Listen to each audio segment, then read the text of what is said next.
Bismillahirrahmanirrahim. Assalamualaikum warahmatullahi wabarakatuh. Waalaikumsalam warahmatullahi wabarakatuh. Alhamdulillah. Alhamdulillahilladzi bi ni'matihi tatimmu shalihat. Wa bi ni'matihi tatahaqaqu al-maqasid wal ghayat.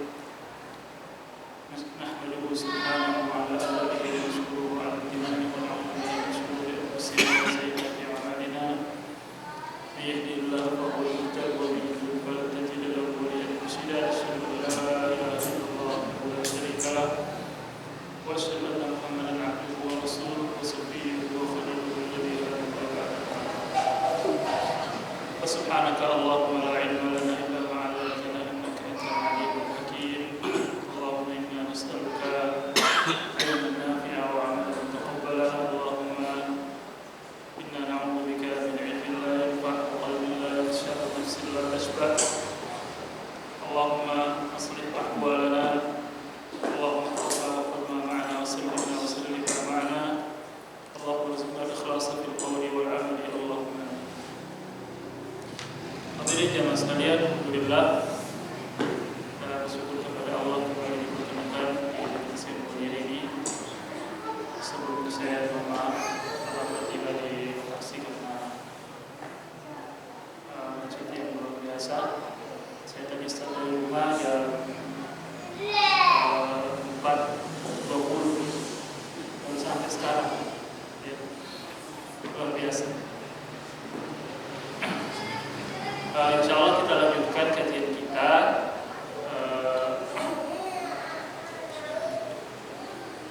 pada pertemuan yang lalu. Kita sudah mulai di bab adab atau akhlak kita, ya. Bagaimana kita menanamkan adab pada diri kita. Kita sudah memulainya dengan yang pertama, adab hati, yaitu adab niyah, ya. Insyaallah malam hari ini kita lanjutkan pada adab berikutnya, yaitu adab kepada Allah Subhanahu wa taala. Bagaimana kita menempatkan diri kita di hadapan Allah, ya, di hadapan pencipta kita. Saya ingin mengingatkan diri saya dan kita semuanya, yang namanya adab ini adalah karunia yang paling mahal setelah iman. Jadi kalau kita ada iman, ada adab yang baik, kita yang paling kaya, ya. Kita yang paling kaya itu kalau kita beriman dan kita memiliki adab dan akhlak, ya. Perilaku kita kepada Allah, kepada sesama, kepada alam baik. Karena sekali lagi cuma itu yang Allah ukur dari hamba-hambanya, gitu ya. Sebagaimana sebelumnya kita sudah jelaskan, tempat Allah menilai hambanya itu adalah hati dan perbuatannya, hati dan perilakunya, akhlaknya. Jadi kalau seseorang itu diberi harta, mega orang parana, mika banyak sipai, ya, meseke, dia kumpulkan semua sifat-sifat yang jelek, ya, itu pada dasarnya sebenarnya dia orang silakan, ya, orang gagal, bukan orang sukses. Karena nilai kita di mata Tuhan itu adalah iman dan akhlak, iman dan adab, ya. Ketika akhlak dikorbankan, ya, adab dikorbankan cuma untuk materi, maka jatuhlah nilai kita di hadapan. Makanya kita harus selalu perjuangkan ini yang namanya adab dan akhlak, ya. Harus selalu kita usahakan, ya, apa yang sifat-sifat yang baik yang masih kurang pada diriku, ya. Coba kita latih diri kita. Apa yang sifat-sifat yang jelek, ya, yang masih melekat pada diriku, yang masih ada, ya. Kita coba kikis, kurangi, kantang, ya begitu. Karena kalau tidak seperti itu, apapun capaian kehidupan kita, ya, kesibolata, mega orang parata, ya, punya ini dan itu, sebenarnya kita orang miskin. Karena anu mahal kan tidak dipunyai, ya. Anu yang paling mahal kita tidak miliki. Baik, kita masuk pada al-adab ma Allah Subhanahu wa taala. Bagaimana etika kita di hadapan Allah Subhanahu wa taala. Yang pertama, kata Syekh Abu Bakar Al-Jazairi, al-muslimu yanzuru ila ma lillahi ta'ala alaihi minan la tuhsa wa ni'am la tu'ad. Seorang hamba itu, seorang muslim itu selalu memandang, ya, bahwa Allah itu punya jasa yang sangat besar atas dirinya. Tidak ada zat yang paling kita punya hutang budi kepadanya, yang paling banyak kita merasakan kebaikannya dibanding Tuhan, dibanding Allah Subhanahu wa taala. Ya. Karena apa yang kita rasakan dalam kehidupan ini sejak kita istilahnya itu bertemunya ovum dengan sperma ayah ibu kita begitu, ya, lantas kita ini ketika di perut ibu itu jadi janin begitu, ya. Sejak saat itu kita menerima apa? Nikmat dari Allah Subhanahu wa taala yang tiada putus-putusnya, disadari atau tidak. Ya. Karena nikmat kehidupan itu tidak ada satu orang pun makhluk dunia ini bisa kita kasih dia namanya hidup. Tuhan itu yang kasih dia namanya kehidupan. Ya. Itu baru satu. Kalau kita mau lagi perinci banyak sekali. Makanya sejak awal itu Allah Subhanahu wa taala mengatakan dalam Al-Qur'an, "Wa in ta'udu ni'matallahi la tuhsuha." Ya. Kalau kamu hendak menghitung nikmat Allah Subhanahu wa taala, pasti kamu tidak akan mampu menghitungnya. Karena saking banyaknya. Ya. Karena fama bikum min ni'matin faminallah. Apa saja yang ada pada dirimu, melekat pada dirimu, ya, dalam hidup ini, itu sumbernya dari Allah Subhanahu wa taala. Cuma kadang-kadang begini masalahnya memang, ya. Itu nikmat itu karena banyak di dia orang dikasih tahu nikmat itu dianggap biasa sih. Ya. Kalau bisa kita lihat kita anggap biasa itu melihat banyak orang di sekitar tak melihat semuanya, ya. Tapi coba kita pikir-pikir ketika kita bertemu dengan orang buta begitu, ya, tunanetra, dan itu banyak, ya. Yang sejak lahir itu dia tidak tahu merah, kuning, hijau, dia tidak tahu itu hitam, ya. Tidak ada warna lain, hitam saja. Alangkah berharganya itu baik dari bilang mata penglihatan, ya. Ya, makanya ada seorang laki-laki dulu di zaman salafus saleh begitu, ya. Datang kepada seorang ulama ingin curhat. Nah, ini kebiasaan yang bagus ini, ya. Dia kalau ada masalah-masalahnya dia biasa pergi ke ulama, kepada orang-orang yang mengerti agama. Dia tidak pergi di dukun atau tidak pergi di orang pintar, abal-abal begitu, ya. Ya. Tapi dia pergi ke ulama, ya. Setelah dia berhubungan dengan langit, dia pergi konsultasi ke ulama, ya. Kemudian dia mengatakan, "Ya Syekhana, saya mengeluhkan kemiskinan, capek Pak miskin. Dia kan dimakan sesuatu kurasa, ya. Ini kehidupan saya ini sangat getir.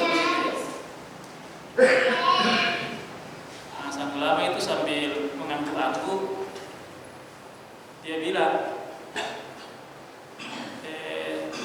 baik, ayasruka an takuna laka alfu dinar wa anta a'ma.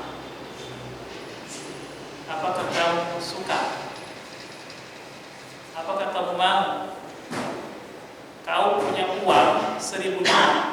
1.000 dinar itu uang yang sangat banyak ya, karena itu emas, itu 1 dinar itu emas ya. Kamu punya uang 1.000 dinar tapi kamu buta. Langsung spontan, dia tanpa pikir panjang, ini orang miskin ini bilangnya, alhamdulillah 1.000 dinar yang penting dia buta. Silahkan ambil itu 1.000 dinar, yang penting saya melihatkan. Buat apa saya punya uang banyak, saya buta. Ya. Dia bilang, baik. Tambah pade. Ya, kamu punya uang 5.000 dinar, tapi kamu tuli. Ya. Tetap saja dia tolak. Jadi disebutkan itu uang yang banyak, ya, dengan anggota tubuhnya yang utuh, tetap dia memilih anggota tubuhnya. Ya. Artinya apa ini jamaah sekalian rahimahullah? Kalau ada iman di hati kita, ini anggota tubuh kita ini berfungsi dengan baik, sehat, bisa beraktivitas. Sebenarnya kita tidak punya alasan untuk mengeluh, karena sebenarnya kita ini orang kaya. Karena yang bisa kita habiskan dari harta itu, ini yang dimakan, yang dipakai, kan itu sebenarnya. Ada yang lain-lainnya itu ya cadangan-cadangan yang pergi, itu dunia itu datang dan pergi, tidak usah terlalu dipermasalahkan. Ya. Yang penting bukan gimana yang pergi.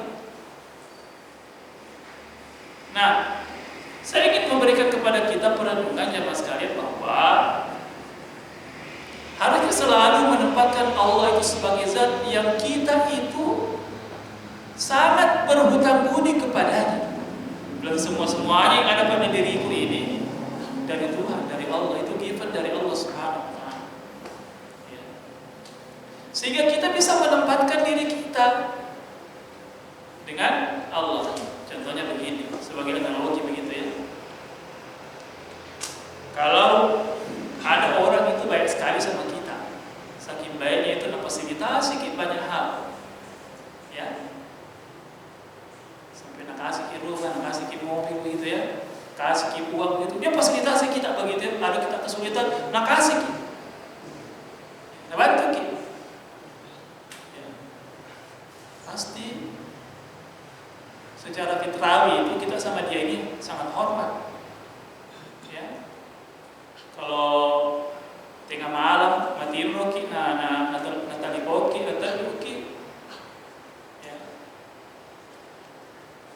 Langsung kita angkat teleponnya, dijawab, langsung kita datang, tangkis itu, ya. Kan begitu pasti ya. Begini orang ini berjasa sekali sama saya, ya. Kalau dia begini, nanti ada apa-apa dan seterusnya. Biasa orang tak lupa itu kalau manusia itu memberikan kepada kita kebaikan, berapa sih kebaikannya dibanding kebaikannya Tuhan sama kita, ya. Bisakah manusia itu memberikan kepada kita kesehatan? Tidak bisa. Ini anggota tubuh kita ini kalau dia hilang begitu ya, hilang sebahagiannya, mau kita kasih kembali biar bagaimana? Tidak sama aslinya. Tidak bisa itu manusia bikin yang asli seperti yang Tuhan bikin. Ya. Contoh sederhana saja itu gigi palsu. Ya. Yang biasa orang ganti giginya karena dia udah panik karena gigi sinta, ya. Jadi dia pakai gigi palsu. Nah rasa itu. Bilang itu gigi asli ya, mesti bolong. Lebih bagus dari gigi asli, gigi palsu kan? Begitu. Tidak bisa itu dinilai itu pemberian Allah Subhanahu wa Ta'ala dengan kebaikan makhluk. Tapi namanya manusia itu biasa selalu lalai. Ini Tuhan yang kasih difasilitasi di banyak hal. Tapi dalam tanda kutip kalau bahasa kita pototoai, ya, tidak tahu berterima kasih, ya, tidak tahu menghargai zat yang telah memfasilitasinya dengan fasilitas yang sangat baik. Inilah pentingnya kita sadari itu, selalu diingat, kita bilang ini Tuhan ini Allah zat yang memberikan kepadaku begitu banyak pemberian, tidak bisa bayar. Ya.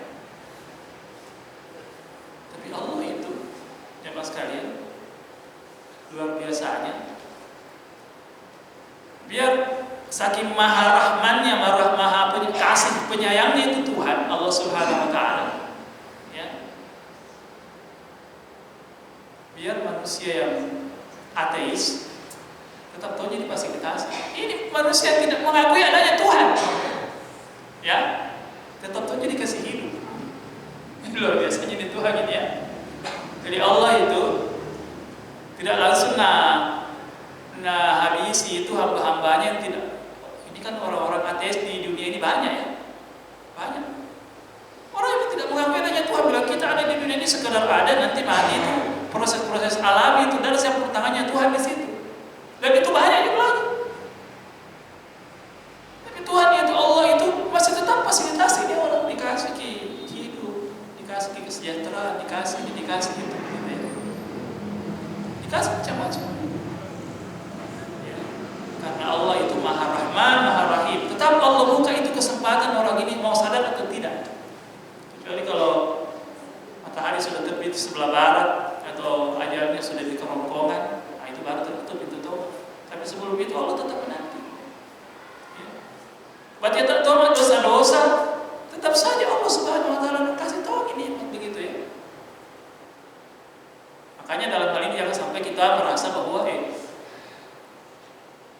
ini karena banyak orang itu merasa bahwa saya tidak tunjuk rasa dekat-dekat sama langit gitu ya, tapi lancar-lancar tunjuk. Lancar-lancar tunjuk usahaku ini, ku apa aku begitu ya. Tidak sadari itu kan masih bahwa hukuman yang paling berat yang Allah berikan kepada seorang hamba itu kalau dia dihukum, tidak sadari bahwa dihukum. Ya.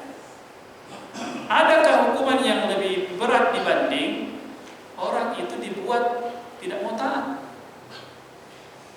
Ya, tidak diberikan hidayah menjalankan ajaran agamanya. Nah, itu hukuman yang lebih berat itu dibanding dikasih penyakit, dikasih ini, dikasih itu. Ya, yang kita bayang-bayangkan itu yang paling berat.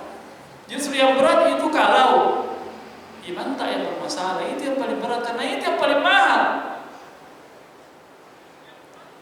Makanya Umar bin Khattab radhiyallahu anhu yang sekalian mengatakan dalam sebuah statementnya, "Maqtulitu bi bala'in illa kana lillahi fihi arba'u khisal." Saya tidak diuji dengan satu ujian pun kecuali di situ ada minimal 4 nikmat Allah. Luar biasa kan?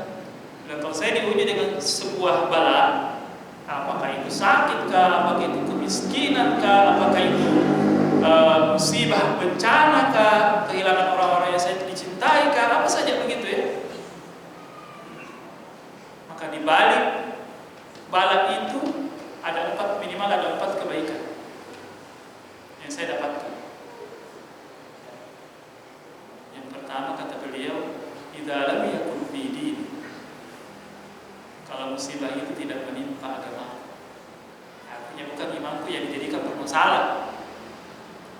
Tidak mau kak sholat, tidak mau kak puasa, ya, tidak mau kak datang ke masjid. Itu kan orang begini ini kebetulan dijadikan imannya bermasalah kan? Nah itu ujian yang berat itu.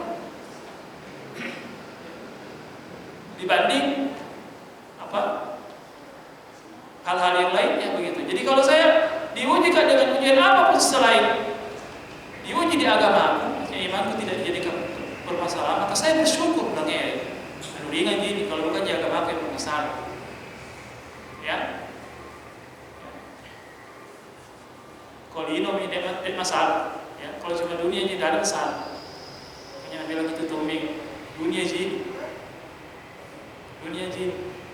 Jangan terlalu masalah karena dunia begitu ya. Yang penting kita tetap selalu kita berusaha. Ikhtiar kita terus begitu, jangan putus asa.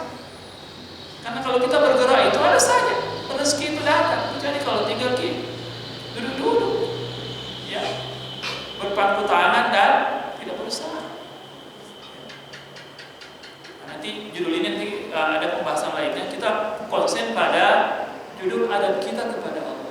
Jadi kalau kita selalu merasa Allah zat yang banyak sekali fasilitasnya sama saya, dan saya tidak mungkin bisa membayarnya, dan memang begitulah kenyataannya, maka yang kita lakukan adalah mengagungkannya, ya, mengagungkan Allah. Kita memberikan hak Allah pada diri kita.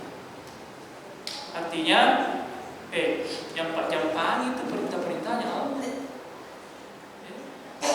Kalau nak panggil ki, Pak Jampani. Ada panggilan Allah suruh datang ke manusia, ganti-ganti ki. Kan begitu ya? Diperiksa ki kehidupan yang mana lagi perintah Allah ini perlu saya laksanakan. Yang mana larangan Allah ini yang masih kadang-kadang saya jatuh di situ, diperiksa.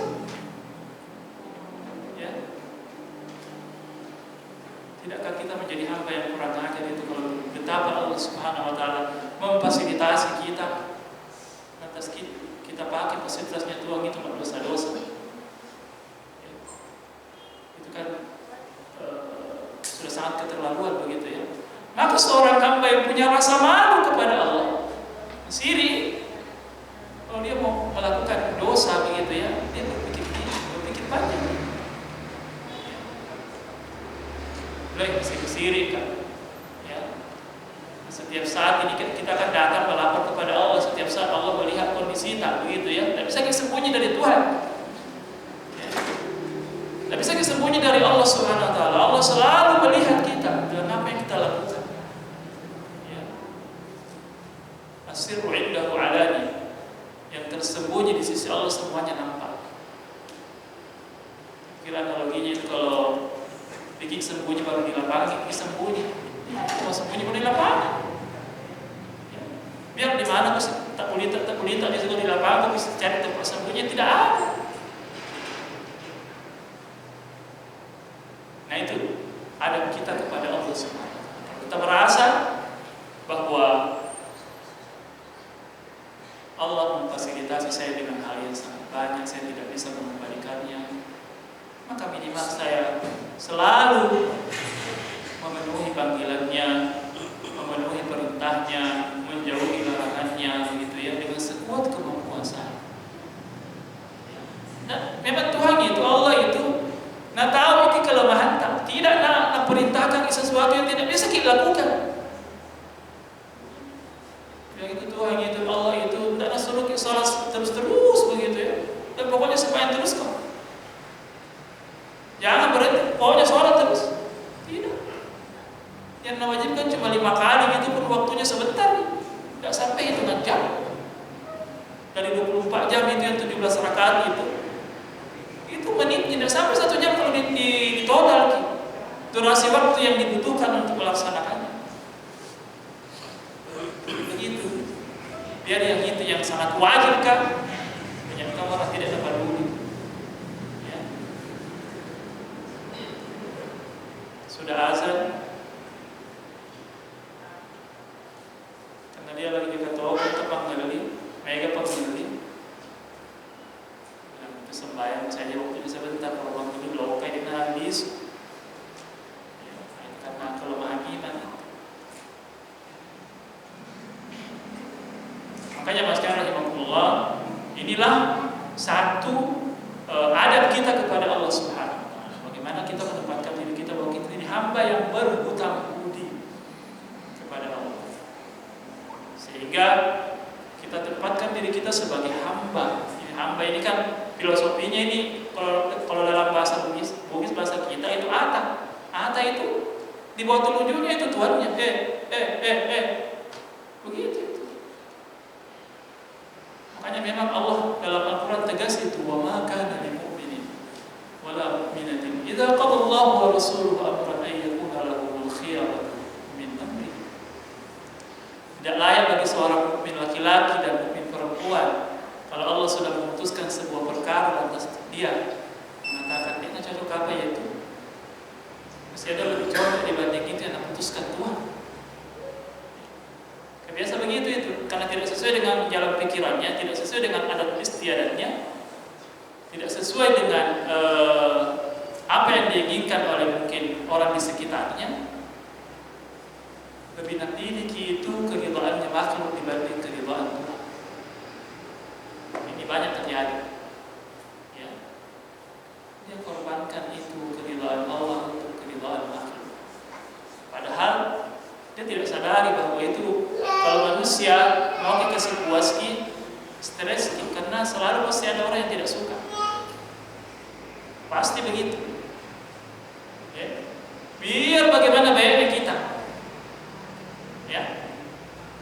Atau biar bagaimana kalau umpamanya saya pernah ngobrol juga. Ya. Di kampus ya biasa kita ngomong gitu ya. Ada salah satu teman bilang dia sudah cukup berumur begitu, punya pengalaman dalam hidup, bilang kalau lihat itu kita menilai orang yang paling dominan itu kalau bikin acara, biar bagaimana bagusnya itu acara kita kalau menurut itu sempurna sekali, lebih bagus, lebih ada saja komentar negatif. Padahal kita ini setengah mati mungkin jamu sambut kita kan, ada satu orang terlewat itu bilang yang tersebar, ya kan begitu ya, lewat tidak dapat makanan, itu yang dicerita kiri kanan, kan begitu ya. Kalau kita sudah berusaha ini, ya, itu kalau penilaiannya makhluk itu selalu mau kita masukkan di hati, stres. Makanya selalu itu yang kita utamakan itu adalah penilaiannya Allah. Kalau nak tahu Tuhan itu apa yang kita lakukan, maka dalam kesing akan tata bagus niat tak berusaha makin juga, tapi ini yang terjadi mau kayak apa? Ya. Hanya yang paling pertama dan utama yang kita dahulukan adalah keridhaan Tuhan. Kalau sudah apa yang kita lakukan ini sudah di jalan keridhaan Tuhan, ada yang memuji, alhamdulillah. Kalau ada yang mencela, alhamdulillah. Kembalikan semuanya kepada Allah. Begitu jemaah sekalian. Nah, yang berikutnya, kalau kita sudah menyadari itu, ya, maka akan jauh itu yang namanya sifat kufur nikmat, ya. Sifat kufur nikmat itu adalah sifat yang sangat dibenci oleh Allah, karena dia menyandarkan sesuatu yang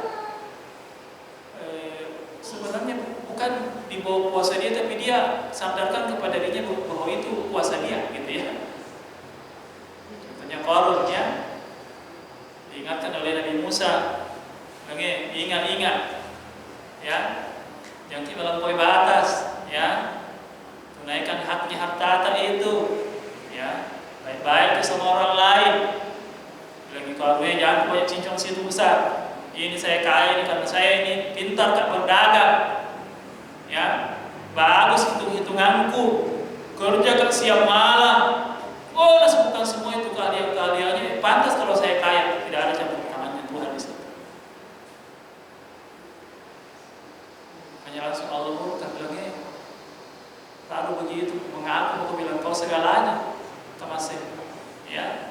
Makanya Allah menghancurkannya dengan cara yang Allah kekalkan dalam sejarah, ya. Disuruh tanah itu terbelah di tengah-tengah istananya dan kekayaannya, kemudian tanah itu menghisap seluruh kekayaannya, aset-asetnya, masuk dalam mulut bumi sekaligus dengan Qarun. Kalau begitu kan kejadiannya, karena ini orang yang tidak tahu. Makanya kalau kita lihat, ya, orang-orang saleh itu begitu mereka berada di puncak kekuasaannya, di puncak kesuksesannya, mereka berada di puncak ketawaduannya.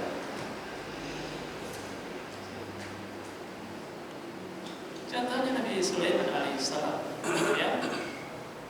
Nabi Sulaiman ini prototipe nabi sekaligus raja. Karena ada juga nabi itu bukan raja, dia nabi saja, gitu ya.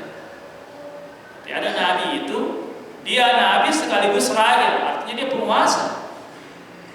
Ya. Dia punya kerajaan, ada pasukannya, ada teritorialnya, ada rakyatnya.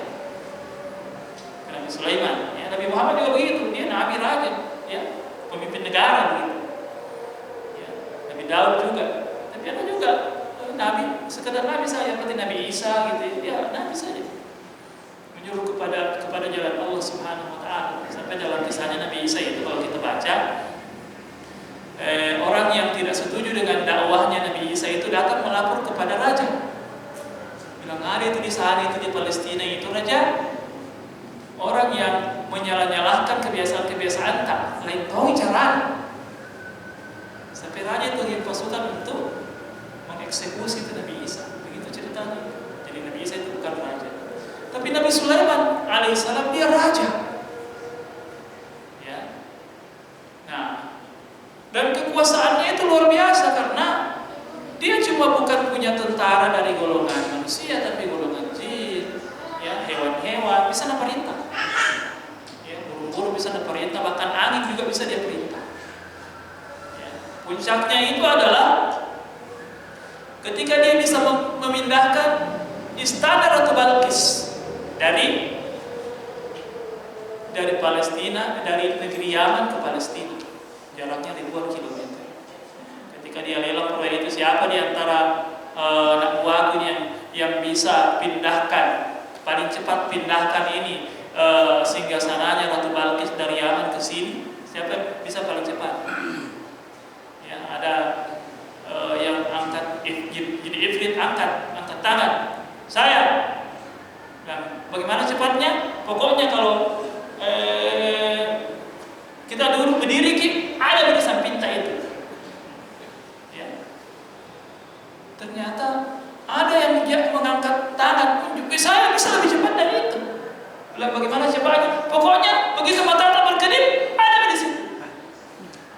Ya, begitu kan di dalam Al-Quran itu, bukan cerita-cerita dongeng-dongeng, ini Quran yang ceritakan begitu.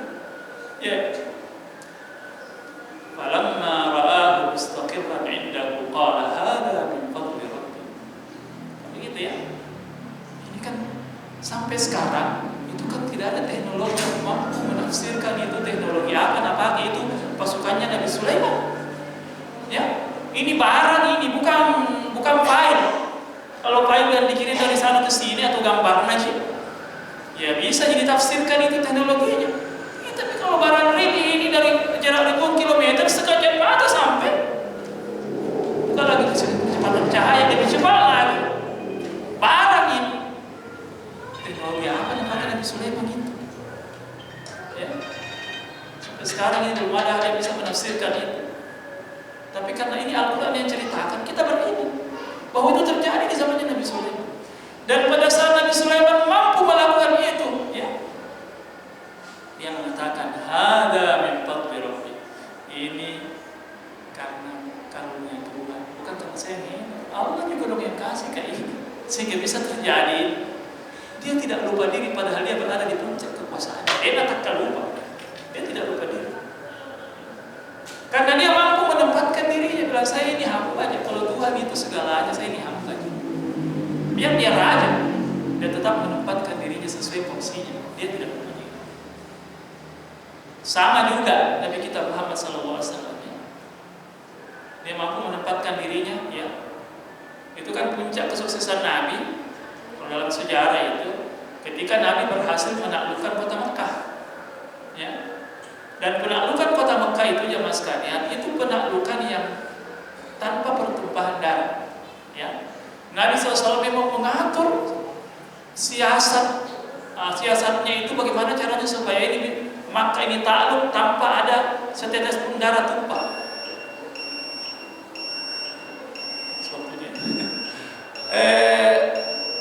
Dan itu berhasil karena Nabi SAW dia ahli strategi.